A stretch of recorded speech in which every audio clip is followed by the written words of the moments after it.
As we go to conventionally planted, conventionally treated beans, we're finding that the beans are stalled out and not very many pods on them. On our 100 bushel yield plots, we actually planted these beans quite a bit earlier, starting on about the 17th or 18th of April up until the 10th of May. But it's interesting that all through the process of these beans, I've been finding a lot of pods on these even at a very early stage.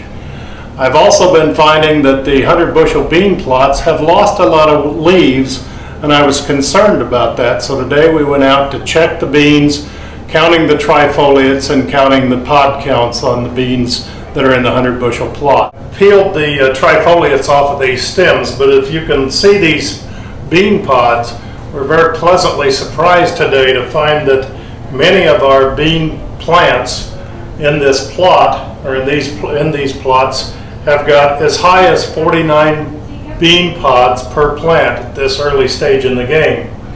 Now we are lacking somewhat in trifoliates, and our only explanation is that because this plant is putting so much to the reproductive phase of the plant, we are getting much better pod set than on any of the other beans in the community.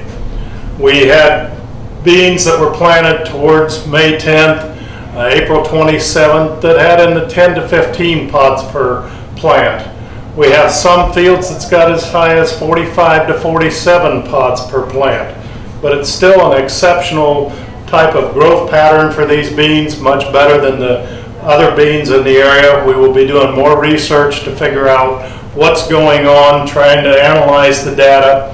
We know that, for instance, in some fields the hard pan is such that it's not allowing a good root development. On one plot we had a ripped part of the soil that had a good pod set.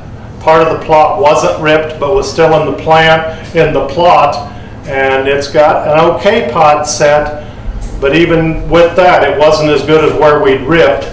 But at the far end of the field where it was planted the same day, same beans, same seed treatment, or about half as many bean pods per plant. So we're very excited about the number of bean pods we've sent.